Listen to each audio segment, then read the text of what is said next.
Hello everyone. 6 से 7 साल हो गए मेरे को इस इंडस्ट्री में। 1 लाख से ऊपर एस्पिरेंट्स को मेंटर कर चुका। Year after year, batch after batch, exam after exam, same परेशानी एस्पिरेंट्स को फेस होती है कि पूरे साल कंसिस्टेंसी नहीं बनती। घर वालों से लड़ाई, ब्रेकअप इश्यूज, कभी fear of exam, stress, anxiety, fear of missing out. ऐसा लगता है कि कभी दोस्तों से पीछे रह गए तो कभी कजन से पीछे रह गए। कंपैरिजन, ये सारी प्रॉब्लम्स एक एस्पिरेंट अकेला अपने कंधे पे लेके चल रहा है। और उसकी बैटल्स कुछ ऐसी होती हैं जो शायद कोई और नहीं समझ पाएगा। वो अपने दूसरे फील्ड के दोस्तों से, अपने रिश्तेदारों से, अपने माता पिता से अगर बात करने की कोशिश भी करता है तो कई बार उसे ऐसा लगता है कि इस जर्नी में मैं अकेला पड़ चुका हूं और शायद मेरे को समझने वाला कोई भी नहीं है। यूट्यूब पे कई सारे वीडियोस देखने की कोशिश करता है, इंस्टाग्राम पे कई सारे मोटिवेशनल पोस्ट देखने की कोशिश करता है, अपने आप को जैसे तैसे आगे बढ़ाने की हर रोज कोशिश करता है। लेकिन स्टिल जो एक प्रैक्टिकल और एक एक्सपर्ट व्यू होता है वो एस्पिरेंट को कभी मिल नहीं पाता। क्यों? उसके मन में डर आता है कि अगर मैं किसी साइकोलॉजिस्ट के पास जाता हूँ तो शायद किसी को पता चल जाएगा। किसी साइकोलॉजिस्ट के पास जाऊंगा तो वो पता नहीं पैसे कितने लेगा। किसी साइकोलॉजिस्ट के पास जाऊंगा तो अभी तो मैं कुछ कमाता नहीं हूँ, घर वालों से पैसे कैसे मांगू। साइकोलॉजिस्ट के पास जाऊंगा तो हो सकता है कि एक स्टिग्मा की तरह काउंट हो कि मैं एक कमजोर व्यक्ति हूँ, इसलिए मेरे को साइकोलॉजिस्ट की जरूरत पड़ रही है। आपकी हजारों ईमेल्स और मैसेजेस देखने के बाद मैंने एक लिस्ट कंपाइल करी जहां पे आपके जितने भी क्वेश्चंस हैं वो आज मैं डिस्कस करने वाला हूँ संपदा के साथ, who is a dear friend of mine. इनसे मैं, शी इज अ साइकोलॉजिस्ट, और इनसे मैं एक बार ऐसे ही डिस्कस कर रहा था कि एस्पिरेंट्स की ऐसे ऐसे प्रॉब्लम्स आती हैं, and she very happily and readily agreed कि she would join me in the session, और वो आप सबके क्वेरीज को अपने एक एक्सपर्ट व्यू और एक प्रोफेशनल व्यू से सॉल्व करने की कोशिश करेंगी, सो दैट जो आप डेली एक लाइफ में प्रिपरेशन जर्नी में प्रॉब्लम फेस कर रहे हो तो शायद उसका आपको एक एक्सपर्ट व्यू मिल पाए। वेलकम संपदा इस वीडियो में। Thank you so much, Mudit. Thank you for having me over. And hi, everybody. Namaste. I hope all of you are doing really well. I know you must all be very nervous, but वैसे ही मैं भी nervous थी video करने के लिए. But I just went and I thought, okay, let's do it for all of you guys because on a daily basis, I get clients who, are going through exam stress, who are preparing for such UPSC and different kind of competitive exams. And I really understand कि आप सब किस चीज से गुजर रहे हो, किस चीज से डील कर रहे हो इस टाइम पर. And I hope to help you both, uh, help you all with, with Mudit today. सो आपने बोला कि आपको भी इस वीडियो में आने से पहले थोड़ा फियर था, और वही मेरा पहला सवाल है आपसे कि अभी एग्जाम पास आ रहा है और एस्पिरेंट्स को ये लगता है कि एग्जाम हॉल में बैठूंगा तो पता नहीं क्या होगा, क्या पता उस टाइम में सब भूल जाऊं। सर पढ़ तो रहा हूँ लेकिन कुछ याद नहीं हो रहा है ठीक से, रिवाइज कर रहा हूँ लेकिन ऐसा लग रहा है कि सब भूल जा रहा हूँ। एग्जाम हॉल में प्रेशर, फोबिया, कि मेरे को अंदर जाने से डर लग रहा है। तो आपने उस डर को इस वीडियो में आने से पहले कैसे टैकल करा? Like what was your mindset? So मतलब मैं ना 6 साल हो गए मुझे इस इंडस्ट्री में. मैंने कितनी सारी वर्कशॉप्स की हुई हैं, कितनी बारी मैंने एग्जाम्स दिए हुए हैं, कितनी बारी मैंने रिकॉर्डिंग्स करी हुई हैं, वीडियोस बनाई हुई हैं. आज भी मतलब मेरे को डर लगता है, और ये डर ना बहुत ज्यादा नेचुरल चीज है. हम ह्यूमंस हैं, तो हमें एक वो इवेल्युएशन एप्रीहेंशन होती है, एक एंजाइटी होती है फॉर परफॉर्मिंग. और ये बहुत एक नेचुरल और एक ह्यूमन चीज है जिसे हम सबको समझना चाहिए, राइट. और इससे भी ज्यादा जरूरी होता है जब हम इस चीज को एक्सेप्ट कर लेते हैं ना कि अच्छा मुझे डर लग रहा है इस चीज के लिए, कि मैं कैसे परफॉर्म करूंगा, कैसे मैं लिख के आ पाऊंगा ठीक से, या कैसे मैं ढंग से बोल पाऊंगा. वो ही एक हमारा क्यू होता है. जब तक हम पढ़ेंगे नहीं, जब तक हम उसके लिए प्रिपेयर करेंगे नहीं अपने हिसाब से, तब तक हम जाके ढंग से परफॉर्म भी नहीं कर पाएंगे. तो एक टाइम आता है जब माइंड में आता है कि let's just do it, let's just go ahead with it. That is the defining moment कि आप अपने फियर को रिकॉग्नाइज करते हो कि हाँ, मुझे डर लग रहा है, बट मेरे लिए इसलिए जरूरी भी है इस डर को ओवरकम करके परफॉर्म करना, कि देखते हैं क्या होगा. मतलब वो तो कबूतर वाली मेरा अप्रोच वही. नहीं रखनी कि कबूतर जब बिल्ली को आते हुए देखता है तो वो आंखें बंद कर लेता है, उसको लगता है कि अभी खतरा टल गया। राइट. लेकिन आप कह रहे हो कि डर से राइट. लड़ना बहुत जरूरी है, कि ये एक्सेप्ट करना कि मैं डर रहा हूं और उसका सोल्यूशन निकालना। हाँ. तो आप ये बताइए कि हाँ, जैसे सपोज 2 घंटे का एग्जाम है, एस्पिरेंट उसमें बैठा है और UPSC one of the toughest exams है, तो उस एग्जैक्टली। टाइम हम अपना प्रेशर, अपना फियर किस तरीके से मैनेज कर सकते हैं? देखो, इस चीज का, ये जो एग्जाम का स्ट्रेस है ना, इस और ड्यूरिंग एग्जाम स्पेशली, इसका रूट ना एक प्रेपरेशन से ही शुरू हो जाता है ना? तो हम जब एग्जाम लिख रहे होते हैं, क्या होता है कि हम इस चीज पे फोकस करते हैं कि हमें कितना आता है, हमें कितना हम लिख पाएंगे, हम ठीक लिख रहे हैं या नहीं लिख पा रहे। कितनी बारी बचपन से हम सुनते आए हैं टीचर्स को और पेरेंट्स को, मुझे याद है अच्छे से, टीचर्स और पेरेंट्स को सुनते हुए कि एग्जाम में क्वेश्चन जरूर ढंग से पढ़ना आंसर लिखने से पहले।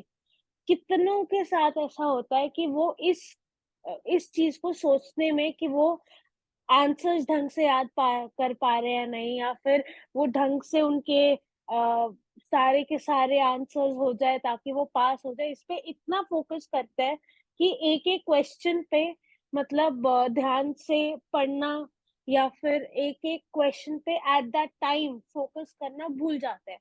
तो इसलिए धीरे धीरे करके इन दोज 2 आवर्स हमारा एंजाइटी इतनी ज्यादा बढ़ जाती है कि हम उस टाइम पर one question at a time पे फोकस करना ही भूल जाते हैं।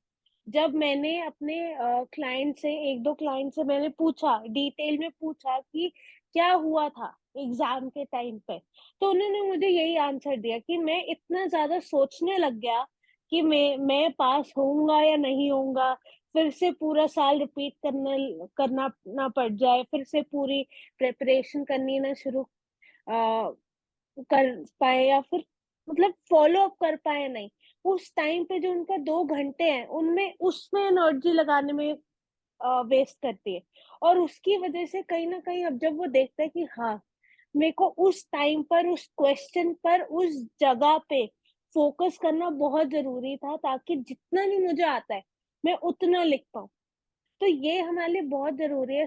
प्लस जब भी आपको डर लग रहा है, जैसे कि अभी मैंने कहा, ये रिकॉग्नाइज़ करना बहुत ज़रूरी है कि हाँ, हमें डर लग रहा है, हम एंग्ज़ियस फ़ील कर रहे हैं, और ये बहुत ज़्यादा ह्यूमन, बहुत नेचुरल इमोशंस हैं ऐसे सिचुएशंस में। और इसलिए उस टाइम पर जैसे 2 सेकंड होल्ड करके डीप ब्रेथ ले लेना, in from your nose and out from your mouth. इससे क्या होता है, जितनी में हमारे अंदर टेंशन बिल्डअप हो रही होती है ना, वो रिलीज हो जाती है, और हमें ना जैसे हम रिफ्रेश नहीं करते कंप्यूटर को, वैसे हमारी बॉडी रेडी हो जाती है कि अच्छा ठीक है, अब फिर से अटेम्प्ट करते हैं। या फिर पानी पी लेना बहुत हेल्प करती है ऐसी चीजें हमें इन गेटिंग बैक। ये इम्पोर्टेंट नहीं होता कि आप नर्वस होके आप एक चीज से भटक रहे हो, ये इम्पोर्टेंट होता है कि आप उस पे वापस आ पा रहे हो। उस चीज पे ज्यादा अगर फोकस करें हम, तो हम अपने स्ट्रेस को ओवरकम कर सकते हैं, बजाय ये सोचने के कि स्ट्रेस आना ही नहीं चाहिए। वो पॉसिबल ही नहीं होगा as humans. Right. So basically Sampada ने बोला है कि जब आपके सामने क्वेश्चन पेपर आता है, आउटकम के बारे में सोचो ही मत, one question at a time, deep breaths लो, पानी पियो, और बहुत ज्यादा रिजल्ट के बारे में नहीं सोचना, क्योंकि उस टाइम पे आपका फोकस होना चाहिए हर क्वेश्चन पे, one question at a time. अच्छा, ये इतनी लंबी जर्नी होती है कि 1.5 साल का एग्जाम साइकिल होता है और प्रीलिम्स, मेंस, इंटरव्यू होता है। उस बीच में क्या होता है, फियर ऑफ फेलियर आता रहता है। ये जो कंटेम्पलेशन होता है, not hmm. Just the exam hall, कि अभी एक एस्पिरेंट ने आज तैयारी शुरू करी है, वो सबसे पहले ये सोचता है कि अगर मैं फेल हो गया तो क्या होगा। वो जो एक इमोशनल फियर जनरेट होता रहता है, उससे कैसे हैंडल करें कि इतनी लंबी जर्नी है, और ऐसा नहीं है कि सिर्फ 1 हफ्ते का एग्जाम है, 1.5 साल लंबा चलता है वो एग्जाम। तो हम्म। एस्पिरेंट की मनोस्थिति जो होती है उस टाइम पे, वो कैसे उसे हैंडल करे कि उसे डर ना लगे, और अगर लग भी रहा है तो वो उसे हैंडल कैसे करे कि अगर मैं यहाँ पे गिरता भी हूँ, मैं हारता भी हूँ, मैं फेल भी होता हूँ अगर, लेकिन मैं दोबारा उठूंगा, वो अपने अंदर वो विश्वास कैसे लाए? तो क्या होता है ना, ये जो वर्ड है फियर, ठीक है, इसके पीछे बहुत इम्पोर्टेंट है समझना कि हमारे जो पिछले जितने भी एक्सपीरियंसेस रहे हैं एट एनी पॉइंट जहाँ पे हम सक्सीड नहीं हो पाए किसी चीज पे, या मार्क्स कम आ गए, या फिर किसी ने हमें कोई एक चीज ढंग से नहीं कर पाए, तो किसी ने हमें कुछ कह दिया है कुछ, जब भी हम सोचते हैं कि ढंग से ना कर पाए तो, या जब भी हमें ये फियर क्रिएट होता है, तो हमारे हमें यूजुअली सारी वो पुरानी चीजें याद आ जाती है। तो जब भी हम डरते हैं ना, हमें वो एग्जाम में फेल होने का स्ट्रेस से ज्यादा हमें अपने आसपास के लोगों का जो फीडबैक होता है ना, उसका बहुत ज्यादा डर लगता है। फूफा जी क्या कहेंगे या सुबह फिर हमें व्हाट्सएप ग्रुप पे? ये क्या बोलेगा, वो क्या बोलेगा, कंपैरिजंस बहुत करते हैं हम अपने, चाहे आसपास के लोग करते हो, हम भूल जाते हैं कि हम भी उस कंपैरिजन को इतना ज्यादा इंटरनलाइज कर लेते हैं कि हम अपने आप से ऑलरेडी इस मोमेंट में बैठे हुए 1.5 years बाद का सोच के कि हमने नहीं किया पास, वो ऐसा बोलेगा, वो वैसा बोलेगा, इतनी ज्यादा भर लेते हैं पास्ट और फ्यूचर में, इतना खो जाते हैं कि प्रेजेंट मोमेंट में हमारे कंट्रोल में क्या है वो हम भूल जाते हैं। So we feel out of control. Fear का मतलब है फीलिंग आउट ऑफ कंट्रोल। तो जब भी हमें फियर होता है फेलियर, इट मीन्स कि हमें, हमारे पास कंट्रोल है ही नहीं, हमें लगता है कि हमारे पास सक्सीड होने का हमारे पास कंट्रोल ही नहीं है। इसलिए हमें बहुत ज़रूरी याद रखना चाहिए ये चीज़ कि जब भी हमें फ़ियर हो रहा हो, और जब भी हमें लग रहा हो what if I fail, what if I don't succeed at some point, right? चाहे प्रीलिम्स है या कोई भी स्टेज है, what if I don't succeed, उस टाइम पर हमें सिर्फ इतना याद करना बहुत ज़रूरी होता है कि अगर पास्ट में ऐसे पॉइंट्स रहे हैं जहाँ पे मैं नहीं सक्सीड हुआ, तो ऐसे भी पॉइंट्स रहे हैं जहाँ पे मैंने अपने प्रीवियस चैलेंजेस को ओवरकम करा है। हमारे लिए बहुत ज़रूरी होती है एक सेंस ऑफ अचीवमेंट। एक अचीवमेंट माइंडसेट बहुत ज़रूरी होता है कि मैंने पहले अचीव किया हुआ है। हमारे ब्रेन को वो प्रूफ चाहिए होता है। अगर हम उस टाइम पे रिकॉल करें कि हाँ, मैंने ये भी ओवरकम किया था, मैंने ये भी चैलेंज ओवरकम किया था, तो मैं ये भी कर लूँगा। मतलब जो हमारी किसी छोटी तरह छोटी ये भी कर अचीवमेंट्स लूँगा। होती हैं हम हाँ। उन्हें फॉर ग्रांटेड ले लेते हैं कि हम भूल बहुत जाते हैं उन्हें। एग्जैक्टली हम्म। हमें बहुत जरूरी होता है मदद। और ऑल ऑफ यू स्टूडेंट्स, बहुत जरूरी है आपके लिए छोटी छोटी जो अचीवमेंट्स आप गिन नहीं रहे हो, उन सब का कितना ज्यादा अहमियत है, कितनी वैल्यू है, वो आप सोच भी नहीं सकते कि अगर आप उसको गिनने लग जाओ तो आप हर रोज खुद पढ़ने आके बैठोगे और हर रोज लगेगा कि हाँ, मैंने आज ये अचीव करा। मतलब चाहे मैंने जितने अपना लोग ये टारगेट, देख रहे हैं वो सब अपने आप में कहीं ना कहीं विनर हैं, बस उन्हें पता नहीं है कि वो विनर हाँ, हैं। हाँ, इतना भी मतलब फॉर एग्जाम्पल कि अगर मैं कितने अपने जो क्लाइंट्स हैं उनको एक ये बताती हूँ कि आप टू डू लिस्ट की जगह ना आप डन लिस्ट बनानी शुरू करो। उससे क्या होता है, हम टू डू लिस्ट जब बनाते हैं, ठीक है, कितनी सारी चीजें लिखते हैं टाइम टेबल में कि ये करना है, ये करना है, ये करना है, ये करना है। जब उनमें से कुछ चीजें नहीं होती तो हमें अपने बारे में बहुत मतलब कम महसूस होता है कि मैं ये नहीं कर पाया, वो नहीं कर पाई, ये नहीं कर पाई। अगर हम डन लिस्ट बनानी शुरू कर दें, जिसमें हम ये नोट करने लग जाए कि आज मैंने ये चैप्टर करा, आज मैंने इसकी रिवीजन करी, आज मैंने ये करा, वो करा, तो वो हमें वन एक रियलिस्टिक एस्टिमेट देगा कि मैं एक दिन में कितना कर पा रहा हूँ। सेकंड, हमें ये बताएगा कि हाँ, मैंने इतना नहीं किया बट इतना करा भी तो है। और अगले दिन मैं जब भी पढ़ने आऊंगा, या जब चाहे मैं डिस्ट्रैक्ट हो भी जाऊं, जब भी मैं पढ़ने आऊंगा या आऊंगी, मेरे को यहीं से ही मुझे कैचअप करना।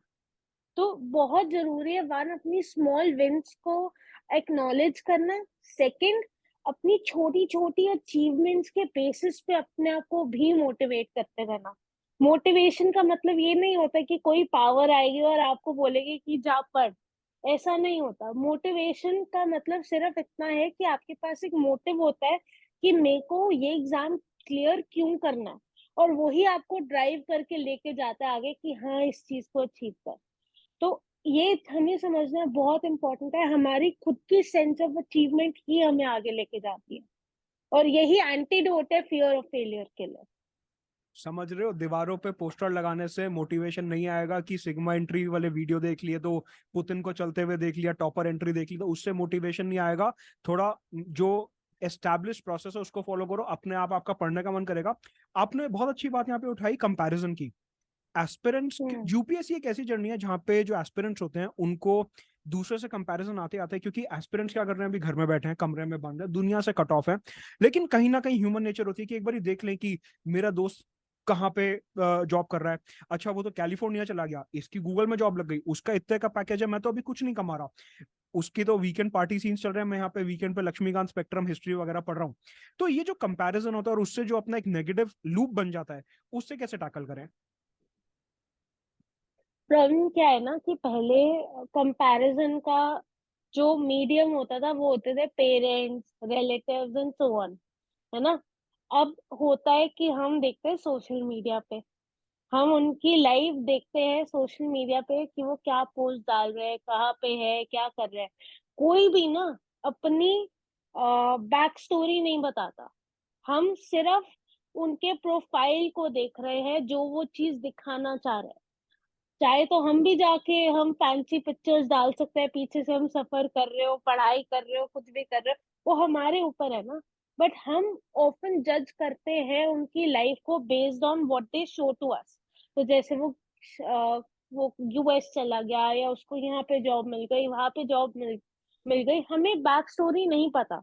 Even they are you know working towards something in their life, so are we. हम जब किसी और की टाइमलाइन, और एक और चीज, जब हम किसी और की टाइमलाइन से कंपेयर करते हैं ना अपने आप को, अब इस वे में भी तो सोचो, अगर हम उसके अकॉर्डिंग चलने लग जाए तो हम वहीं तक तो पहुंच पाएंगे जहां तक उन्होंने सोचा है पहुंचने का। व्हाट इफ आपने काफी ज्यादा आगे गोल अपना सेट करा है, and for you to reach there it's just taking a different time, different speed वहां पे पहुंचने के लिए, राइट। जैसे गूगल मैप्स पे सेट कर लो, ठीक है, कि आपने सोचा कि मैं यहाँ से सेंट्रल दिल्ली जाऊंगी और वहीं पे जाके कैफे में मजे करूंगी, ठीक है। हो सकता है कि आपको वहाँ 30 मिनट्स लगे और आप वहां पहुंच के मजे करने लग जाओ, और दूसरा इंसान जो मैं आपको देख रही हूँ, आप तो कैफे में बैठ के मजे कर रहे हो, मेरे को तो अभी गुड़गांव पहुंचने में 2 घंटे हैं, right. It's just that the time, the pace, and the overall design of the way you want to reach there, the way you want to reach there is different. तो इसलिए बहुत जरूरी होता है कि जब हम दूसरे को देख रहे होते हैं कि वो कहाँ पे पहुंच गया है, हम ये भूल जाते हैं कि हम क्या कर रहे हैं। हम दूसरे पे इतनी एनर्जी लगा देते हैं कि हम खुद को ही भूल जाते हैं। राइट। हम जब दूसरे को देख रहे होते हैं, हम उन्हीं के ही सारे कैरेक्टरिस्टिक्स, उनकी लाइफ में जो सब हो रहा है उसी पे फोकस करने इतना लग जाते हैं कि हम अपने आप को भूल जाते हैं कि हम कहाँ से कहाँ तक आए हैं, हम कहाँ पे जाने के लिए हम वर्क कर रहे हैं। तो इसलिए वापस अपने तक आना बहुत important. Coming back to yourself and realizing what is your goal, why you want to reach there, and उससे आप क्या अचीव करना चाहते हो, वो चीज बहुत इंपॉर्टेंट है। तो वो चाहे लिख लो एक जगह पे, ताकि आप अपने आप को रिमाइंड कर पाओ। मतलब दूसरे की घास हमेशा हरी ही दिखेगी, अगर आप दूसरी साइड से देखोगे, हाँ। अपनी घास देखना भी उतना ही जरूरी है। सो ये जो और वाटर करना भी, right, कहते हैं ना कि grass is greener on the side that you water it. वहीं पे आप अगर दूसरे पे ज्यादा एनर्जी लगाओगे कि वो क्या कर रहा है, वो क्या कर रही है, you are watering their side, you are not watering your side. आप अपने आप पे फोकस नहीं कर रहे, right, है ना। very आप true. अगर अपने साइड पे देखोगे कि आप क्या कर रहे हो, आप किस चीज पे मेहनत कर रहे हो, आप किस गोल की तरफ आगे बढ़ रहे हो, आप अपने आप you will start seeing that your grass is greener. Right, तो अपने आप पे फोकस करना पूरी जर्नी में बहुत इंपॉर्टेंट है। दूसरा क्या कर रहे हो उसके अपने अलग सर्कमस्टांसेस और जर्नी रहे हैं, लेकिन आप अपने ऊपर फोकस मत राइट। छोड़िए, क्योंकि वो ही एक चीज है जो आप कंट्रोल कर सकते हो। ऐसे में जो इतनी लंबी जर्नी होती है, 1.5 पौने 2 साल की, और कई बार मल्टीपल अटेम्प्ट्स भी देने पड़ते हैं, एस्पिरेंट्स में यूजुअली एक सेल्फ डाउट आता है कि वो तो फलाना फलाना कॉलेज से है, लेट्स से वो आईआईटी से है, वो आईआईएम से है, वो एम्स है, वो तो मुझसे ज्यादा होशियार है, मैं तो डीयू के कॉलेज से हूँ, मैं तो ओपन लर्निंग से कर रहा हूँ, तो क्या मेरे में दिमाग कम है, क्या मैं ये कर पाऊंगा, इतना टफ एग्जाम है, इतना बड़ा सिलेबस है, क्या मैं याद कर पाऊंगा, रिवाइज कर पाऊंगा। तो वो जो सेल्फ डाउट होता है कि आप अपने आप को पहले से ही दूसरे से कम समझ रहे हो, उस वो क्या होता है कि आपका स्कोर ऑटोमेटिकली कम करता रहता है, क्योंकि आप पढ़ाई तो फिर कर नहीं रहे हो, आप सेल्फ डाउट के लूप में ज्यादा जा रहे हो। उसको कैसे टैकल कर सकते हैं? एग्जैक्टली। देखो सेल्फ डाउट ना बहुत ज्यादा एडिक्टिव है इन नेचर। जब भी हम एक चीज पर काम कर रहे होते हैं and it is taking a certain amount of energy from us, definitely एक चीज के पढ़ने के लिए, एक चीज को पढ़ने के लिए बहुत ज्यादा एनर्जी, टाइम, सारा फोकस जा रहा है वहां पे, है ना।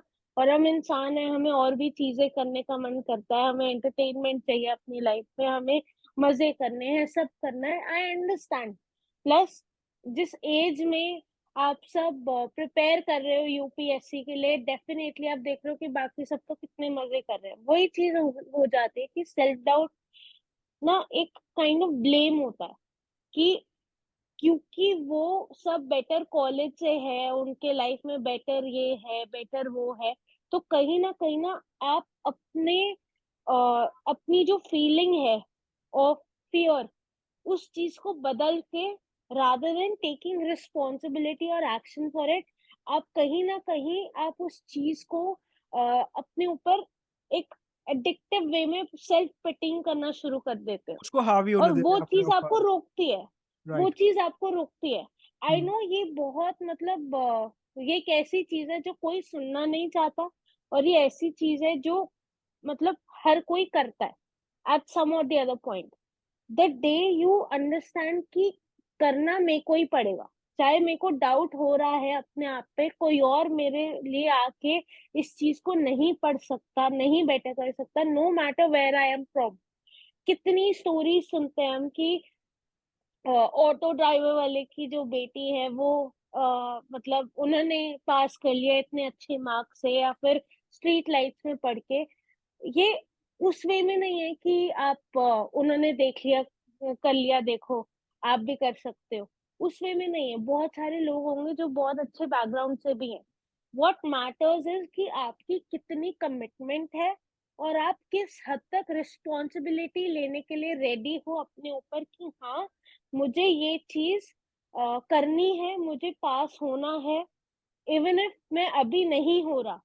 जैसे मेरा एक अटेम्प्ट गया और मैं उसमें नहीं कर पाया, हो सकता है कि उसमें कहीं कमी रह गई हो, कहीं मैंने एक कॉन्सेप्ट को अच्छे से ना समझा हो। अब मुझे पता है कि मैं ये कोर्स ठीक से नहीं कर पाया, तो इस बार मैं इस पे ज्यादा ध्यान रखूंगा। अपनी तरफ ऑनेस्ट होना बहुत जरूरी है, ना कि सिर्फ देखो हम अपने आप को ना अंडर एस्टिमेट करते हैं, कभी कभार नहीं करना चाहिए, बट बहुत बार हमें अपने आप को ओवर एस्टिमेट भी नहीं करना चाहिए। हम इसका कहने का मतलब है कि हम ऐसे अपने स्टडी शेड्यूल्स बनाते हैं, ठीक है, मैं एक दिन में ये चैप्टर्स कर लूंगा, ठीक है, जबकि मेरी कैपेसिटी एक दिन में सिर्फ एक चैप्टर करने की है। कैसे रिटेन होगा? वो सब होएगा ही नहीं। तो आप अपनी पेस को पकड़ के आप किस कितना कर सकते हो, कितनी चीजें एक दिन में कर सकते हो, कितनी चीजें 1 मंथ में कर सकते हो, क्या आपको नहीं समझ आ रहा, अपने हिसाब से चलो। इसमें आपने जितना बहुत आप अच्छा अपनी जो तरफ, पॉइंट बोला कि अपनी पेस पकड़ो। जो एक बहुत ज्यादा क्वेश्चन पूछ रहा था कि उसने ये वाली बुक जो है 20 दिन में कर ली सर, मेरे को 40 दिन लग रहे हैं, तो क्या मैं धीरे पढ़ रहा हूँ, क्या मैं गलत पढ़ रहा हूँ, क्या मेरी स्ट्रैटेजी गलत है? इस पे आप अगर कुछ ऐड कर दें तो। मैं इस पे एक चीज जरूर बोलूंगी, हर किसी का अलग तरीका होता है पढ़ने का, ठीक है। हम जब स्कूल में भी पढ़ते थे, हर कोई डिफरेंट वेज में पढ़ के आता था एग्जाम्स के लिए। कई लोग होते थे जो नोट्स लिख के आते थे, है ना। कई लोग होते थे जो रीड करके रिवाइज कर रहे होते थे, और कई लोग होते थे जो बोल बोल के पूरा याद कर रहे होते, याद है। राइट। तो ये इसका बोलने का मतलब है, कुछ लोग सिर्फ देखने से लर्न कर लेते हैं, कुछ लोग नोट्स बना बना के उस चीज को समझते हैं, कुछ लोग बोल बोल के समझते हैं। हर किसी का पेस डिफरेंट होता है, हर किसी का natural rhythm of understanding things अलग होता है। And no matter how much आप स्ट्रगल करो इस चीज से, आप चीजें अचीव करोगे अपने ही पेस पे, अपने ही नेचुरल वे क्योंकि में। सबका माइंड और और रिसेप्शन अलग होता है, तो वी शुड रिस्पेक्ट दैट हाँ, कि हम अलग हैं दूसरे से। हो सकता है आपकी हाँ, ज्योग्राफी स्ट्रांग है तो अगले की हिस्ट्री वीक होगी ही होगी। Exactly exactly. हर किसी का एक अलग प्रेफरेंस होता है पढ़ने का। आप अपना रिकॉग्नाइज करो, स्कूल टाइम का याद करो कि आप कैसे पढ़ के जाते थे, कब आपके मार्क्स ज्यादा आते थे।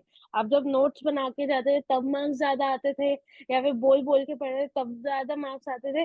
जब आप वो चीज करोगे ना, आप अपने खुद को अपने खुद के स्टाइल को लर्निंग स्टाइल को पहचानना शुरू कर दोगे। लर्निंग स्टाइल भी एक बहुत बड़ी चीज होती है कि आप विजुअल हो, जैसे कि आप पढ़ पढ़ के रीड कर करके या आपको याद हो जाता है, या फिर आप ऑडिटरी स्टाइल है आपका लर्न करने का, कि बोल बोल के या सुन सुन के आपको, जैसे वीडियो सुन सुन के आपको याद हो जाता है, या फिर लिख कर नोट्स बनाकर, दैट इज मूवमेंट रिलेटेड। मतलब आप ये कह रहे हो कि पढ़ने का कोई सही या गलत तरीका नहीं है, जो आपको सूट कर रहा है कोई नहीं वो है। बेस्ट तरीका है। हाँ, मतलब यूजुअली एस्पिरेंट्स क्या कहते हैं कि एग्जैक्टली। सर वो ना नोट्स बना के पढ़ रहा था, इस वाले टॉपर ने ऐसे पढ़ाई करी तो मैं भी ऐसे ही करूंगा। तो जो टॉपर्स के साथ कंपैरिजन आ रहता है, मतलब उनसे सीखना अच्छी बात है, लेकिन उनको एम्यूलेट करना है, कॉपी करना है एज इट इज, वो आप हम्म। कितना सही समझती हैं? देखो, दूसरे के लिए जो चीज वर्क करी, जरूरी नहीं कि आपके लिए भी वर्क करे वो चीज, बल्कि उससे ज्यादा सेल्फ पिटिंग शुरू हो जाती है कि उसने ऐसे करके सक्सीड कर लिया, सक्सेस मिल गई उसको, मैं नहीं कर पाया, क्या डिफरेंस है हम में।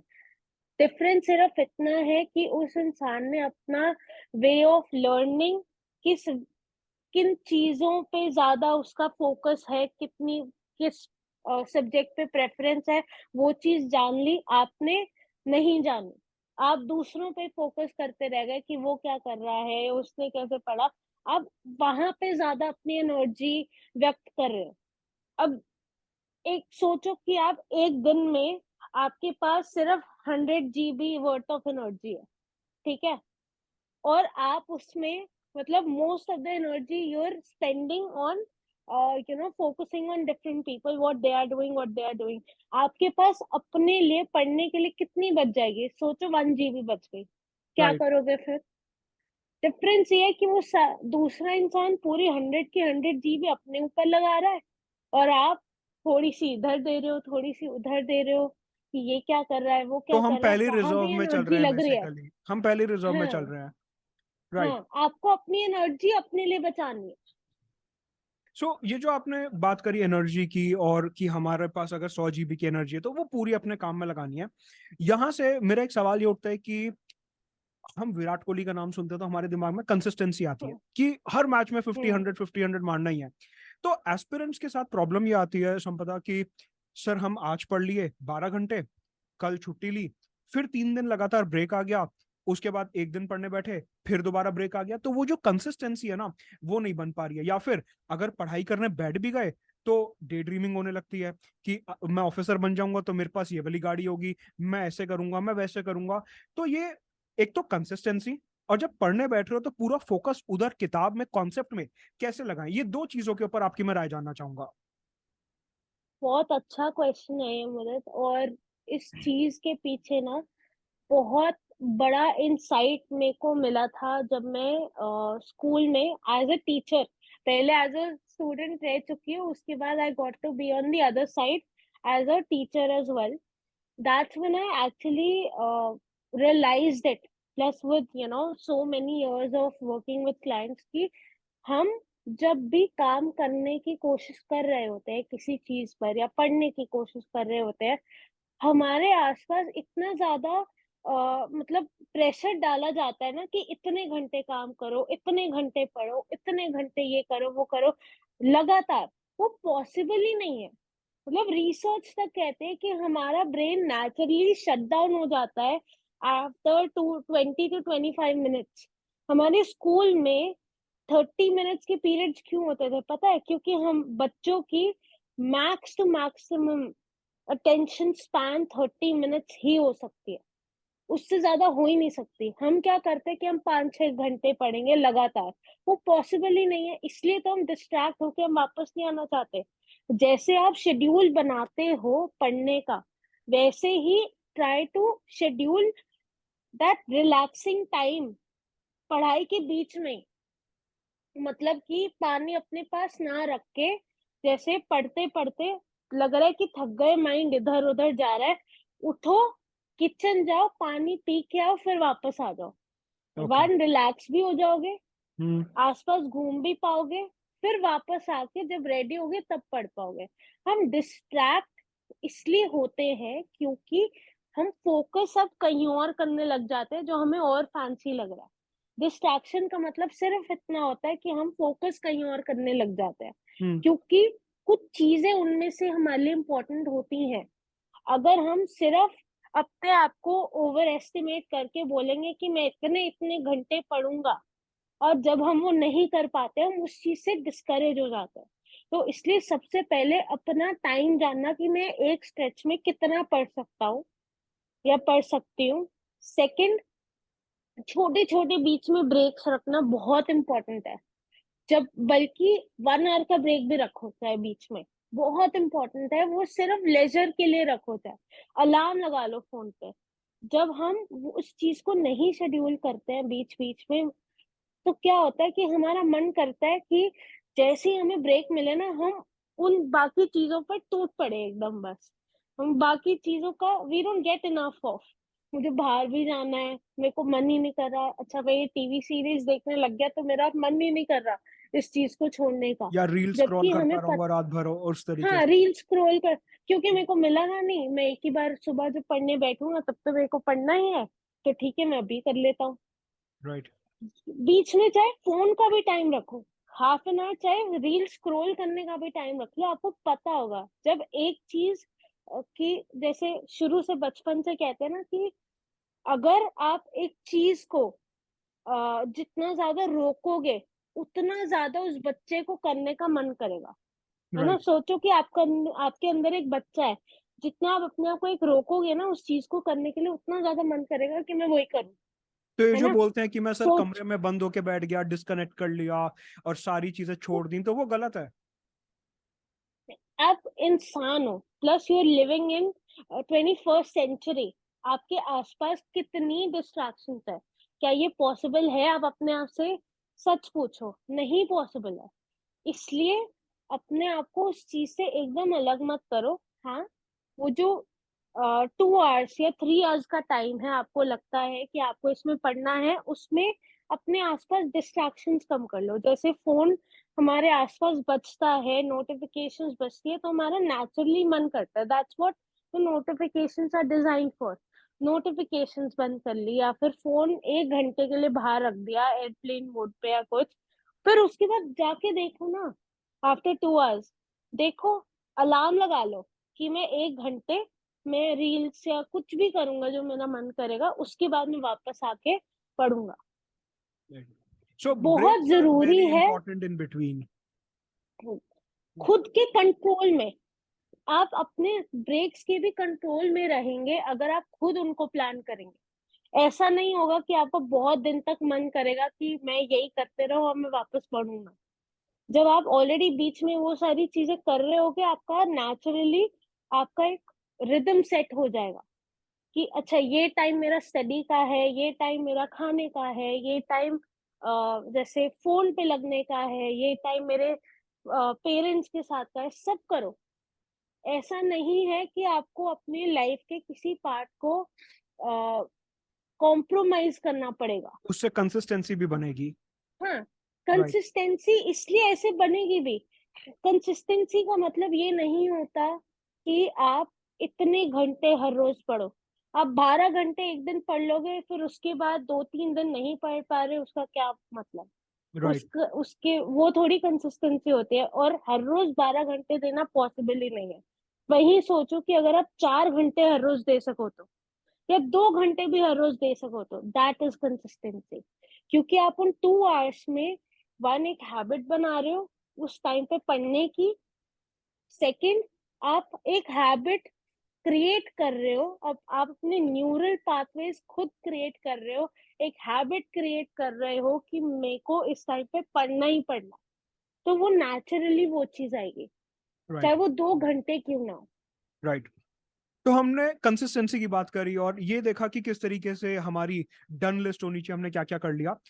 एक बहुत इंपॉर्टेंट सवाल कि हम man is a social animal और हम समाज में रहते हैं जिसमें परिवार भी आता है, दोस्त भी आते हैं और आसपास के जो भी एक बडिंग एज होती है तो उसमें रिलेशनशिप्स वगैरह भी आते हैं। तो बहुत से एस्पिरेंट्स को प्रॉब्लम आती है कि घर में टर्म्स अच्छे नहीं है, माता पिता के साथ उनके साथ लड़ाई हो रही है, घर में एक्सटेंडेड फैमिली के साथ लड़ाई चल रही है, कोई डिस्प्यूट हो गया फैमिली में, ब्रेकअप्स हो गए, या मेरे को एक पर्टिकुलर व्यक्ति की तरफ डिस्ट्रैक्शन हो रहा है, मैं पढ़ नहीं पा रहा, उसने आज रिप्लाई नहीं करा, मेरी पूरे दिन पढ़ाई नहीं हुई। ये जो पूरा का पूरा एक इमोशनल स्ट्रेस आ जाता है either due to family, friends और रिलेशनशिप, इसको कैसे टैकल करें सो दैट पढ़ाई पे फोकस रहे और ये आपको बहुत ज्यादा मेंटली इम्पैक्ट ना करे। I understand. जितने भी स्टूडेंट्स हैं यहाँ पे बहुत डिफरेंट डिफरेंट बैकग्राउंड से आ रहे होंगे, बहुत डिफरेंट चीजें चल रही होंगी उनकी लाइफ में, और बहुत सारे इश्यूज से वो साथ के साथ डील कर रहे होंगे, है ना। But at the same time कहीं ना कहीं उन्होंने ये जो गोल बनाया है अपना, यूपीएससी क्लियर करके एक पॉइंट पर पहुंचना, सिर्फ उनका यूपीएससी क्लियर करना गोल नहीं है। They see a certain life for themselves, है ना। आप सब अपने लिए एक सर्टेन काइंड ऑफ लाइफस्टाइल देखते हो आगे जाकर, कि मेरी ऐसी लाइफ होगी, मेरी वैसी लाइफ होगी, मैं ये करूंगा, जब इस पॉइंट पे पहुंचूंगा तो सब ठीक हो जाएगा, है ना। तो इसलिए बहुत जरूरी है कि इस पॉइंट पर जा पर हम हैं, बहुत सोच समझकर हमें अपने आसपास के सोशल जितने भी चल रहे हैं इवेंट्स, जितने भी घर में लड़ाइयाँ चल रही हैं, जो भी चल रही हैं, सोच समझकर we pick up our battles. समझकर हम उन चीजों में जाकर इन्वॉल्व हो।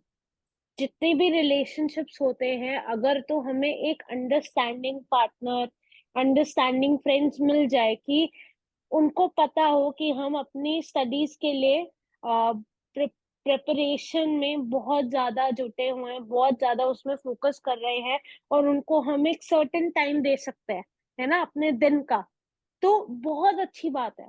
बट अगर हमें ऐसा कोई इंसान नहीं भी मिल रहा, फ्रेंड्स की फ्रेंड्स के साथ बहुत ज्यादा फाइट्स, या फिर अपने पार्टनर्स के साथ फाइट्स की टाइम नहीं देते वो सब, तो वैसे भी वो लॉन्ग टर्म रिलेशन में अच्छे नहीं है, है ना। वो लॉन्ग टर्म रिलेशन फिर अच्छे नहीं है, कि आपके साथ वो जो कॉमन गोल है या फिर आपका जो खुद का गोल है वो आपका नहीं समझ पा रहे। तो सोच समझकर खुद पिकअप करना कि मैं कितना टाइम दे सकता हूँ अपने रिलेशनशिप्स को, अपने फ्रेंडशिप्स को, जैसे एक particular time of the day definitely मैं बात करूंगा। But at the same time ऐसा सोचना कि अच्छा मैं ये भी कर लूं, मैं वो भी कर लूं, उनको भी बहुत ज्यादा टाइम दे दूं, उनके साथ जो लड़ाइयाँ हो रही है उसमें भी बहुत ज्यादा अपने आप को इमर्स कर लो, तो हम ये सब कुछ साथ में नहीं संभाल पाएंगे। बहुत जरूरी होता है, कहते हैं ना कि हमारे लाइफ में जो फर्स्ट 5 पीपल होते हैं, the 5 people that we can choose who are our people, वो बहुत इंपॉर्टेंट होते हैं। In fact the kind of company that we keep is very important is in deciding the kind of life we want to live, the kind of goals we can achieve in our life. तो बहुत ज्यादा जरूरी होता है, आप सबके लिए बहुत ज्यादा जरूरी है कि आप ये सोचे कि आपके जो फ्रेंड्स हैं, आपके चाहे जो गर्लफ्रेंड या बॉयफ्रेंड है, क्या आप उनको समझा सकते हो कि वो अपने दिन का एक पर्टिकुलर टाइम ही दे पाएंगे, क्या आप उसमें ठीक हो। सेकंड, जो आपके फैमिली में जो इश्यूज चल रहे हैं, कहीं ना कहीं आप उन्हीं से ही बाहर निकलने के लिए या अपनी फैमिली को ही हेल्प कराने के लिए ही कहीं ना कहीं पढ़ रहे हो, बड़ा आदमी बनना चाहते हो, बहुत कुछ अचीव करना चाहते हो, है ना। तो ये सोच समझकर कि अगर आपको इन्वॉल्व होना भी है, वो भी आपकी बाउंड्रीज रिस्पेक्ट करे, आप भी अपनी बाउंड्रीज रिस्पेक्ट करो, कि अगर मैं इस सब में घुसकर मेरा ही दिमाग खराब होगा, मेरे को ही टेंशन होगी, तो मैं थोड़ा सा अपना इन्वॉल्वमेंट लिमिट करूं, स्पेशली जब मेरा उन चीजों में कंट्रोल नहीं है। आई नो डिफिकल्ट है, आप सब जो जो भी इन सारी चीजों से गुजर रहा होगा उसको ज्यादा पता होगा what they are going through, but फिर भी बहुत जरूरी होता है कि we pick our battles very very very very smartly and very very honestly, जैसे ऐसे में गॉसिप्स में ज्यादा इन्वॉल्व ना होना। एक बहुत दुखद चीज जो मेरे को कई बार सुनने को मिलती है ईमेल्स में, मैसेजेस में, कि कई बार एस्पिरेंट्स जो कि अपने आप में वॉरियर है, आपने कहा कि हर कोई किसी ना किसी पैमाने पर सक्सेसफुल होके ही ये तैयारी शुरू करता है, हम्म। इतनी पोटेंशियल, इतना टैलेंट होने के बाद भी कई बार ऐसा सुनने को मिलता है कि सर मन में सुसाइडल थॉट्स आ रहे हैं, जो कि विच हम्म। पेन्स मी हम्म। अलॉट कि आप इतने स्ट्रांग हो, इतने ज्यादा आप वॉरियर हो, आपने ये बैटल पिकअप करी है, उसके बाद भी कई बार हालातों के चलते हम अंदर से कमजोर महसूस करते हैं और हमारे को लगता है कि नहीं, अभी इस जीवन का तो कोई मतलब ही नहीं बचा, and I want to end this all forever. तो वो जो एक हम्म। थॉट आता है, जो कि एक बहुत पेनफुल थॉट है, उसको हम कैसे दूर रख सकते हैं, सो दैट कोई भी एस्पिरेंट कितने ही दुख में क्यों ना हो, कितना ही लो क्यों ना फील कर रहा हो, लेकिन ये थॉट उनके माइंड में कभी ना आए। देखो, ये थॉट जो आप कह रहे हो, मैं बहुत ज्यादा रियलिस्टिकली बता रही हूँ, सिर्फ स्टूडेंट्स के माइंड में नहीं आता। मैं आपको सच बता रही हूँ, जितने लोगों से मैं मिली हूँ ना, मदद, ऑलमोस्ट हर किसी के माइंड में ना ये चीज एट सम और द अदर पॉइंट आ चुके हैं, नो मैटर हाउ स्ट्रॉन्ग और हाउ सेंटिमेंटल दे आर, हर किसी के माइंड में आती है। और that got me to thinking about something very important, कि हम अपनी जो लाइफ है उसके बारे में सोच सिर्फ इस प्रेजेंट मोमेंट के बेसिस पे ही सोच सकते हैं, है ना। अब इस पॉइंट पे अगर मैं बहुत ज्यादा लो फील कर रही हूँ अबाउट कि मुझसे पढ़ाई नहीं हो रही है, मुझे समझ नहीं आ रहा है ना, तो मैं क्या करूंगी, क्योंकि मुझसे अभी पढ़ाई नहीं हो रही है या मुझसे सर्टेन चीजें हैंडल नहीं हो रही है अभी, तो उसके बेसिस पे मैं अपना फ्यूचर यहाँ बैठे बैठे प्लान कर लेती हूँ, और सब सारी चीजें वर्स्ट केस सिनारियोज के बेसिस पे ही सोच सकती हूँ। इसकी वजह से बहुत सारे जो लोग हैं, धीरे धीरे करके अपने आगे भी देखते हैं कि ये भी ठीक नहीं होगा, वो भी ठीक नहीं होगा, ये भी ठीक नहीं होगा, तो किस इस सब का कोई पॉइंट ही नहीं है, इतनी मेहनत करने का या ये सब करने का कोई पॉइंट ही नहीं है। इसलिए उनको लगता है कि इससे अच्छा तो एंड ही कर दो जिंदगी, जब हम कुछ बन ही नहीं पाएंगे, जब कुछ अच्छा हो ही नहीं पाएगा, तो एंड कर दो।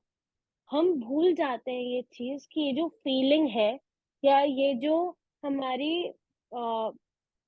इस टाइम पे जो स्टेट है, ये सोचने की मुझसे अभी ये नहीं हो रहा है, तो मतलब मैं कभी नहीं कर पाऊंगी, इसका बहुत टेम्पररी इफेक्ट होता है। इस टाइम पर आप ऐसा फील कर रहे हो सकता है कल आप थोड़ी देर बाद आप बेटर फील करो, तब आप सेम वे में नहीं सोचोगे अपनी लाइफ के बारे में। सेकेंडली, बहुत इंपॉर्टेंट चीज है ये सोचने की, हम अपने आप को खत्म नहीं करना चाहते, हम अपनी लाइफ को एंड नहीं करना चाहते।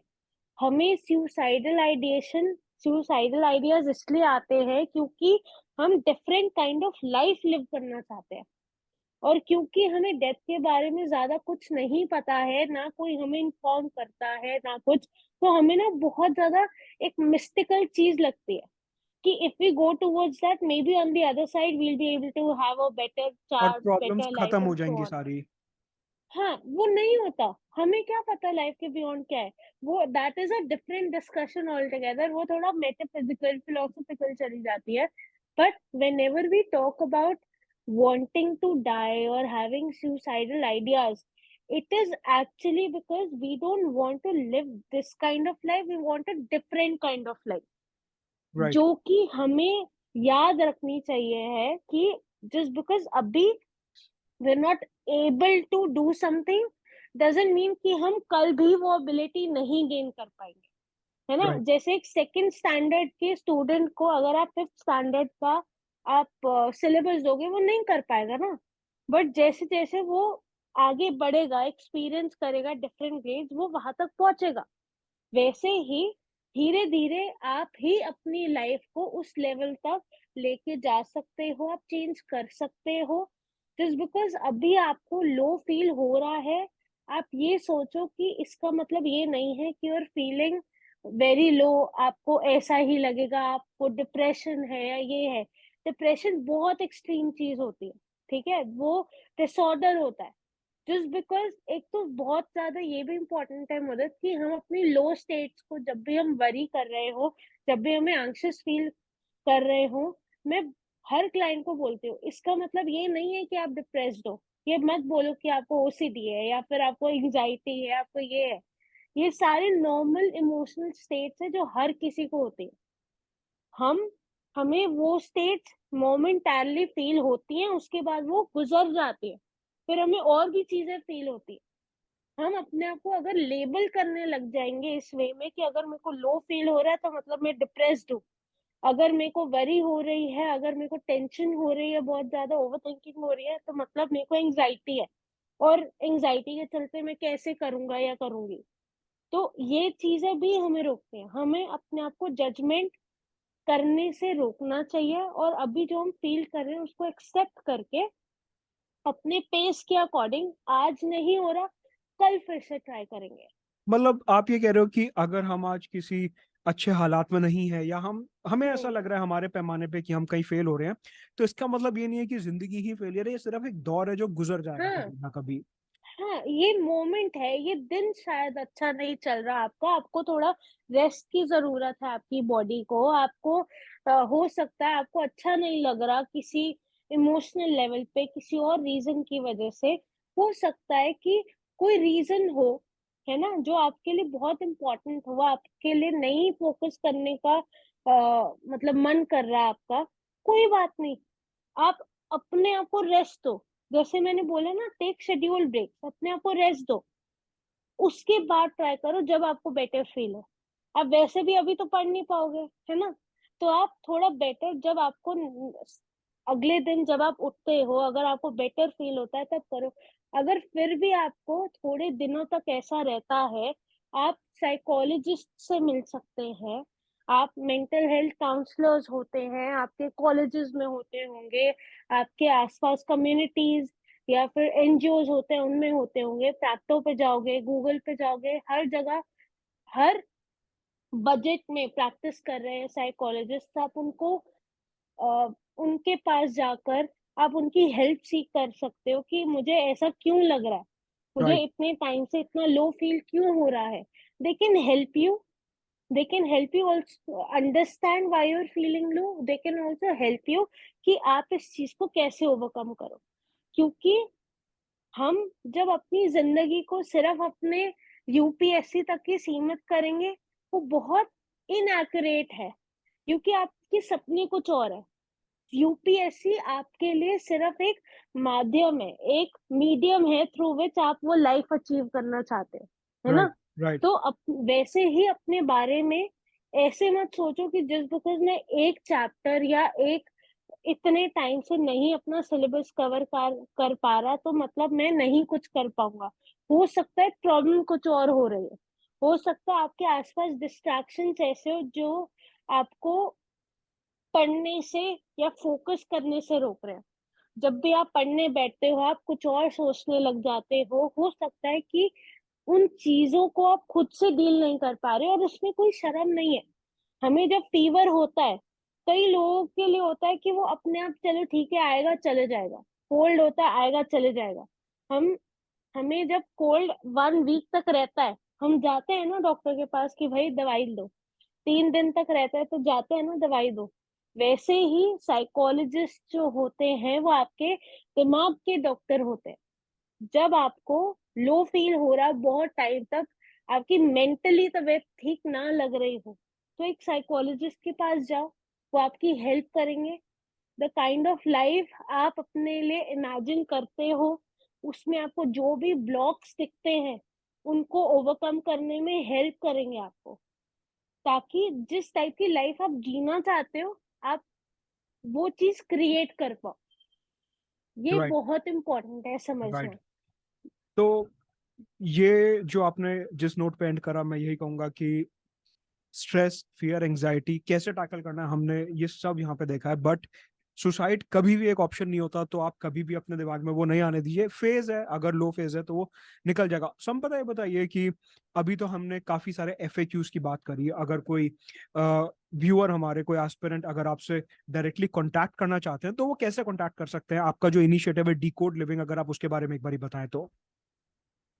मैंने डिकोड लिविंग ना शुरू ही इसलिए किया था क्योंकि जब मैं एज अ स्टूडेंट पढ़ रही थी, या फिर जब मैं फील्ड में घुस के टीचर भी बन गई थी शुरू में, तो मुझे दिखता था कि हर किसी के ना डिफरेंट डिफरेंट एक्सपीरियंसेस है, जिनको समझना बहुत जरूरी होता है अपनी खुद की प्रॉब्लम्स उस टाइम पे समझने के लिए और ओवरकम करने के लिए।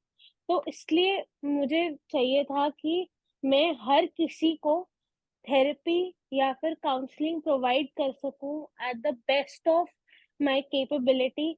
जब भी वो मेरे पास आए तो वो एम्पावर्ड फील करके जाए कि हाँ, मैं अपनी प्रॉब्लम को खुद से डील कर सकता हूँ। तो इसलिए अब तो सोशल मीडिया आ गया, तो मतलब इंस्टाग्राम पे, फेसबुक पर, ईमेल आईडी के थ्रू, और अगर आप डायरेक्टली मुझे अगर मैसेज करते हैं तो मैं आपको बुकिंग लिंक भी भेज सकती हूँ कि आप मुझे कांटेक्ट कर पाए। ये मैं सारे एक के सारे सेशन जो लिंक्स संपदा ने बताए नीचे डिस्क्रिप्शन बॉक्स में आपको सारे मिल जाएंगे, तो आप उनसे अगर सीधा बात करना चाहते हैं तो लिंक्स हैं। जी, आप कुछ कह रहे थे। तो मैं यही कह रही थी, मैं एक सेशन 0 भी प्रोवाइड करती हूँ। सेशन 0 का मतलब होता है जब आप श्योर नहीं हो कि मुझे थेरेपी लेनी चाहिए या नहीं लेनी चाहिए, तो आप कांटेक्ट कर सकते हो, बोल सकते हो कि मुझे सेशन 0 चाहिए। उसका मतलब ये होगा, आप 15 to 20 मिनट्स बात करके आप अपनी बात बता सकते हो और मुझसे भी क्वेश्चंस पूछ सकते हो कि how will I help you, या फिर आपकी क्या प्रॉब्लम है, मैं आपको हेल्प कर पाऊंगी या नहीं, या हम कैसे प्रोसीड करेंगे, या थेरेपी में क्या होता है, हम वो सारी बातें कर सकते हैं। तो ये 15 मिनट्स फ्री ऑफ कॉस्ट में वो देती ही देती हूँ। It right. Can sometimes also go up to 30, तो मैं 30 मिनट्स ही कंसिडर करती हूँ उस चीज को। Right. 30 minutes of session 0 which is completely free of cost. तो अगर आपको कोई भी स्टिग्मा हो या कुछ भी डाउट हो कि थेरेपी लेनी चाहिए या नहीं, थेरेपी तो बहुत सीरियस चीज होती है, तो आप एक बार ट्राई कर लो कॉल करके। राइट। सो बहुत सारे डाउट्स एस्पिरेंट्स के आई होप क्लियर हुए होंगे। इसी के साथ साथ आप मेरा टेलीग्राम चैनल ज्वाइन कर सकते हैं, नीचे डिस्क्रिप्शन में आपको उसका भी लिंक मिल जाएगा। ऐसे आप अपने क्वेरीज भेजते रहिए मेरे को ईमेल पे, और मैं कोशिश करके ऐसे और सेशंस लाने की कोशिश करूंगा। थैंक यू सो मच संपदा, अपना टाइम देने के लिए एंड मोर इम्पोर्टेंटली अपनी नॉलेज शेयर करने के लिए, जिससे आई होप बहुत सारे एस्पिरेंट्स का यहाँ पे बेनिफिट होगा और वो अपनी तैयारी में स्टेट फास्ट तरीके से कंसिस्टेंटली लग पाएंगे और सेलेक्ट जरूर होंगे। Let's crack it. डेफिनेटली।